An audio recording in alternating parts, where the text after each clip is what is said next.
Welcome to the Osceola after Florida State's 58-13 win over North Alabama. A very emotional night. We knew it was going to be because it was the senior send-off for Jordan Travis and so many players. It was an emotional night really early with them meeting their families on the field, and then it was an emotional night in the first quarter. Jordan Travis going down with an injury. Yeah, I think, Florida State got in a hole that I don't think many people thought we would have to see, and it kind of led to, I think you thought you were going to have to see Jordan Travis use his legs very much tonight, and he did. And at the end of an effective run, got what sure appeared to be a very serious leg injury on the left leg of some sort. Had to be carted off right to an ambulance. I know he's already been on injury. He's in the hospital receiving treatment there, but devastating. Mike Norvell, no status update immediately after, but it does not look like something that he'll be back for in any time this season, just looking at how severe it was with how he was treated. So as you mentioned, he posted on Instagram that he was watching, congratulating Brock Glenn on Brock's touchdown. It shows you a little bit, a glimpse of who Jordan Travis is. I thought it was a cool question you asked to Coach Norvell, and a really good response. Coach Norvell had not seen it, but culture, I think, came up a bunch of times tonight in the post game. How the team rallied around Tate Rodemaker, how the defense played, Quindarius Jones's blocked field goal, and then the celebration in the end zone. So we saw quite the response to adversity, I thought, from the Seminoles tonight. Not immediately, I would say, but no, the defense really buckled down after they were guilty of falling way too guilty to eye candy early in this one. A lot of trick plays heavily that played a big role in putting Florida State in the hole. But for that stretch there when the offense needed to wake up, they did, and the defense was kind of dominant, just consistently give the ball back pretty quickly. They had a very dominant stretch of the game, as you would expect.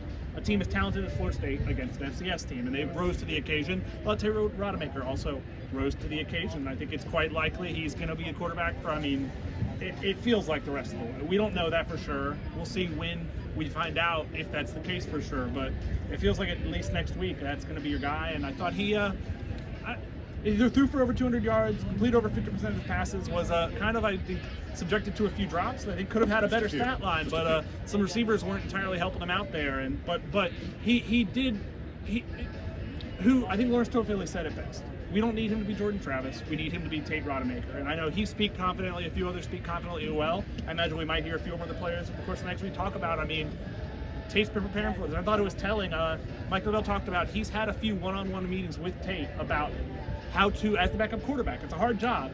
You've got to constantly, you're one play away from being out there and being the guy. And I thought Tate, on the whole, handled that well enough for sure tonight in a 58-13 win, where they scored the final 58.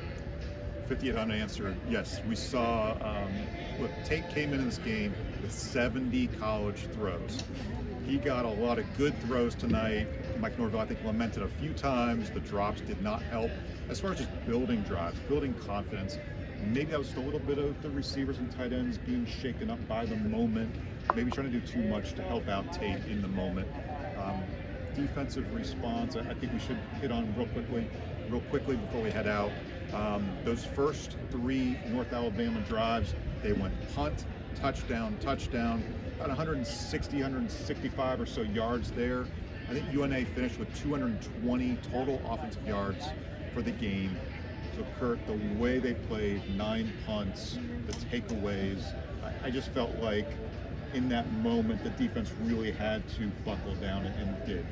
And may have to buckle down a lot more going forward. That's definitely, it seems like the case for them. And yeah, no, I agree. Jerian Jones just keeps making plays. Like an all-time redemption story for him, for a guy who people wondered what his future was to. He's become a consistent player for them and also a consistent playmaker. 3 takeaways in the last 2 weeks. I don't know how many off the top of my head on the season, but he is just a guy who consistently makes plays. Had the strip sack tonight, had a ridiculous interception where I think he might have ripped the ball out of the receiver's hands and bobbled it and caught it. He has been quite a story, and a few other guys as well I thought really rose to the occasion. Jerian Jones had never had a forced fumble in his career until tonight on senior night, and obviously, like you said, the interception.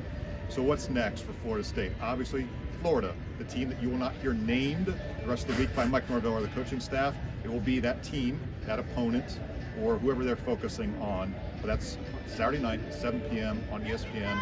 And of course, also on Saturday, Florida State learned Louisville will be the opponent in the ACC championship game December 2nd in Charlotte. So still a lot of football left to go. Florida State might be leaning on Tate Rodemaker the rest of the way.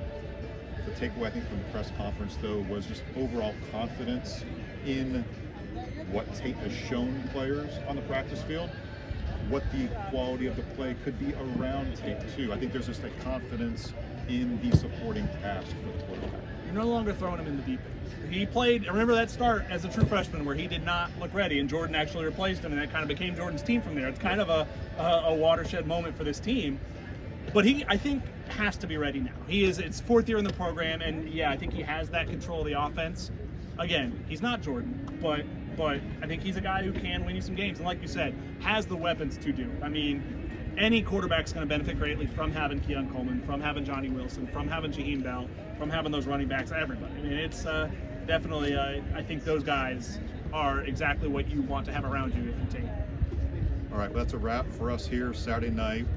Go to theosceola.com, read Curt Weiler's column. I'll have takeaways and some notes on the game. We'll have video interviews with the players and more. If you're watching this, we appreciate it. If you've made it this far, thanks for subscribing, watching.